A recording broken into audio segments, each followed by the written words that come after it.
Chapter 4. The Rabbit Sends in a Little Bill. It was the White Rabbit, trotting slowly back again, and looking anxiously about as it went, as if it had lost something. And she heard it muttering to itself, the Duchess, oh my dear paws, oh my fur and whiskers, she'll get me executed as sure as ferrets are ferrets. Where can I have dropped them, I wonder?" Alice guessed in a moment that it was looking for the fan and the pair of white kid gloves, and she very good-naturedly began hunting around for them, but they were nowhere to be seen. Everything seemed to have changed since her swim in the pool, and the great hall with the glass table and the little door had vanished completely. Very soon the rabbit noticed Alice as she went hunting about, and called out to her in an angry tone, "Why, Mary Ann, what are you doing out here? Run home this moment and fetch me a pair of gloves and a fan, quick, now!" And Alice was so much frightened that she ran off at once in the direction it pointed to, without trying to explain the mistake it had made. "He took me for his housemaid," she said to herself as she ran. "How surprised he'll be when he finds out who I am. But I'd better take him his fan and gloves, that is, if I can find them." As she said this, she came upon a neat little house, on the door of which was a bright brass plate with the name W. Rabbit engraved upon it. She went in without knocking and hurried upstairs, in great fear lest she should meet the real Mary Ann and be turned out of the house before she had found the fan and gloves. "How queer it seems," Alice said to herself, "to be doing messages for a rabbit. I suppose Dina will be sending me on messages next." And she began fancying the sort of thing that would happen. "Miss Alice, come here directly and get ready for your walk." "Coming in a minute, nurse. But I've got to watch this mouse hole till Dina comes back and see that the mouse doesn't get out." "Only I don't think," Alice went on, "that they'd let Dina stop in the house if it began ordering people around like that." By this time she had found her way into a tidy little room with a table in the window, and on it, as she had hoped, a fan and 2 or 3 pairs of tiny white kid gloves. She took up the fan and a pair of the gloves, and was just going to leave the room when her eye fell upon a little bottle that stood near the looking-glass. There was no label this time with the words, "Drink me," but nevertheless she uncorked it and put it to her lips. "I know something interesting is sure to happen," she said to herself, "whenever I eat or drink anything, so I'll just see what this bottle does. I do hope it will make me grow large again, for really I'm quite tired of being such a tiny little thing." It did so indeed, and much sooner than she had expected. Before she had drunk half the bottle, she found her head pressing against the ceiling, and had to stoop to save her neck from being broken. She hastily put down the bottle, saying to herself, "That's quite enough. I hope I shan't grow any more. As it is, I can't get out of the door. I do wish I hadn't drunk quite so much." Alas, it was too late to wish that. She went on growing, and very soon had to kneel down on the floor. In another minute there was not even room for this, and she tried the effect of lying down, with one elbow against the door and the other arm curled around her head. Still she went on growing, and as a last resource she put one arm out of the window and one foot out the chimney, and said to herself, "Now I can do no more. Whatever happens, what will become of me?" Luckily for Alice, the little magic bottle had now had its full effect, and she grew no larger. Still, it was very uncomfortable, and as there seemed to be no sort of chance of her ever getting out of the room again, no wonder she felt unhappy. It was much pleasanter at home, thought poor Alice, when one wasn't always growing larger and smaller and being ordered around by mice and rabbits. I almost wish I hadn't gone down that rabbit hole. And yet, it's rather curious, this sort of life. I do wonder what can have happened to me. When I used to read fairy tales, I fancied that kind of thing never happened, and now here I am in the middle of one. There ought to be a book written about me, that there ought, and when I grow up I'll write one. But I'm grown up now, she added in a sorrowful tone. At least, there's no room to grow up any more here. But then, thought Alice, Shall I never get any older than I am now? That'll be a comfort, one way, never to be an old woman. But then, always to have lessons to learn. Oh, I shouldn't like that. Oh, you foolish Alice, she answered herself. How can you learn lessons in here? Why, there's hardly room for you, and no room at all for any lesson books. And so she went on, taking first one side and then the other, and making quite a conversation of it altogether. But after a few minutes she heard a voice outside and stopped to listen.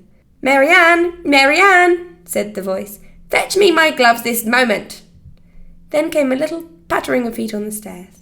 Alice knew it was the rabbit coming to look for her, and she trembled till she shook the house, quite forgetting that she was now about 1,000 times as large as the rabbit, and had no reason to be afraid of it. Presently the rabbit came up to the door, and tried to open it, but as the door opened inwards, and Alice's elbow was pressed hard against it, that attempt proved a failure. Alice heard it say to itself, "Then I'll go round and get in at the window." "That you won't," thought Alice, and after waiting till she fancied she heard the rabbit just under the window, she suddenly spread out her hand and made a snatch in the air. She did not get hold of anything, but she heard a little shriek and a fall, and a crash of broken glass, from which she concluded that it was just possible it had fallen into a cucumber frame or something of the sort. Next came an angry voice, the rabbit's. "Pat, Pat, where are you?" And then a voice she had never heard before. "Sure, then I'm here. Digging for apples, your honour." "Digging for apples, indeed," said the rabbit angrily. "Here, come and help me out of this." Sounds of more broken glass. "Now tell me, Pat, what's that in the window?" "Sure, it's an arm, your honour." He pronounced it arm. "An arm, you goose! Who ever saw one that size? Why, it fills the whole window." "Sure it does, your honour, but it's an arm for all that." "Well, it's got no business there, at any rate. Go and take it away." There was a long silence after this, and Alice could only hear whispers now and then, such as, "Sure, I don't like it, your honour, at all. Do as I tell you, you coward." And at last she spread out her hand again and made another snatch in the air. This time there were 2 little shrieks and more sounds of broken glass. What a number of cucumber frames there must be, thought Alice. I wonder what they'll do next. As for pulling me out of the window, I only wish they could. I'm sure I don't want to stay in here any longer. She waited for some time without hearing anything more. At last came a rumbling of little cartwheels, and the sound of a good many voices all talking together. She made out the words, "Where's the other letter? Why, I hadn't to bring but one. Bill's got the other. Bill, fetch it here, lad. Here, put 'em at this corner. No, tie 'em together first. They don't reach half high enough yet. Oh, they'll do well enough, don't be particular. Here, Bill, catch hold of this rope. Will the roof bear? Mind that loose slate. Oh, it's coming down. Heads below." A loud crash. "Now, who did that?" "It was Bill, I fancy." "Who's to go down the chimney?" "No, I shan't. You do it." "That I won't, then. Bill's to go down. Here, Bill, the master says you've got to go down the chimney." "Oh, so Bill's got to come down the chimney, has he?" said Alice to herself. "Why, they seem to put everything upon Bill. I wouldn't be in Bill's place for a good deal. This fireplace is too narrow, to be sure, but I think I can kick it a little." She drew her foot as far down the chimney as she could, and waited till she heard a little animal, she couldn't guess of what sort it was, scratching and scrambling about in the chimney close above her. Then, saying to herself, "This is Bill," she gave one sharp kick and waited to see what would happen. The first thing she heard was a general chorus of, "There goes Bill!" Then the rabbit's voice alone, "Catch him, you, by the hedge!" Then silence, then another confusion of voices. "Hold up his head! Brandy now! Don't choke him! How was it, old fellow? What happened to you? Tell us all about it!" At last came a little feeble, squeaking voice. "That's Bill," thought Alice. "Well, I hardly know. No more, thank thee. I'm better now, but I'm a deal too flustered to tell you. All I know is something comes at me like a jack-in-the-box, and up I goes like a skyrocket." "So you did, old fellow," said the others. "We must burn the house down," said the rabbit's voice, and Alice called out as loud as she could, "If you do, I'll set Dina at you." There was a dead silence instantly, and Alice thought to herself, I wonder what they will do next. If they had any sense, they'd take the roof off. After a minute or two, they began moving about again, and Alice heard the rabbit say, "A barrowful will do to begin with." A barrowful of what? Thought Alice. But she had not long to doubt, for the next moment a shower of little pebbles came rattling in at the window, and some of them hit her in the face. "I'll put a stop to this," she said to herself, and shouted out, "You better not do that again," which produced another dead silence. Alice noticed with some surprise that the pebbles were all turning into little cakes as they lay on the floor, and a bright idea came into her head. "If I eat some of these cakes," she thought, "it's sure to make some change in my size, and as it can't possibly make me larger, it must make me smaller, I suppose." So she swallowed one of the cakes, and was delighted to find that she began shrinking directly. As soon as she was small enough to get through the door, she ran out of the house and found quite a crowd of little animals and birds waiting outside. The poor little lizard, Bill, was in the middle, being held up by 2 guinea pigs, who were giving it something out of a bottle. They all made a rush at Alice the moment she appeared, but she ran off as hard as she could, and soon found herself safe in a thick wood.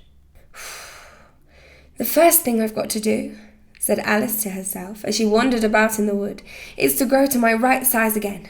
And the second thing is to find my way into that lovely garden. I think that will be the best plan." It sounded like an excellent plan, no doubt, and very neatly and simply arranged. The only difficulty was that she had not the smallest idea how to set about it, and while she was peering about anxiously among the trees, a little sharp bark just above her head made her look up in a great hurry. An enormous puppy was looking down at her with large round eyes and feebly stretching out one paw, trying to touch her. "Poor little thing," said Alice in a coaxing tone, and she tried hard to whistle to it, but she was terribly frightened all the time at the thought that it might be hungry, in which case it would be very likely to eat her up in spite of all her coaxing. Hardly knowing what she did, she picked up a little bit of stick and held it out to the puppy, whereupon the puppy jumped into the air off all its feet at once with a yelp of delight and rushed at the stick and made believe to worry it. Then Alice dodged behind a great thistle to keep herself from being run over, and the moment she appeared on the other side, the puppy made another rush at the stick and tumbled head over heels in its hurry to get hold of it.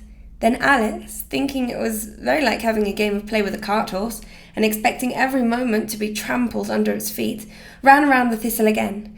Then the puppy began a series of short charges at the stick, running a little way forward each time and a long way back, and barking hoarsely all the while, till at last it sat down a good way off, panting, with its tongue hanging out of its mouth and its great eyes half shut.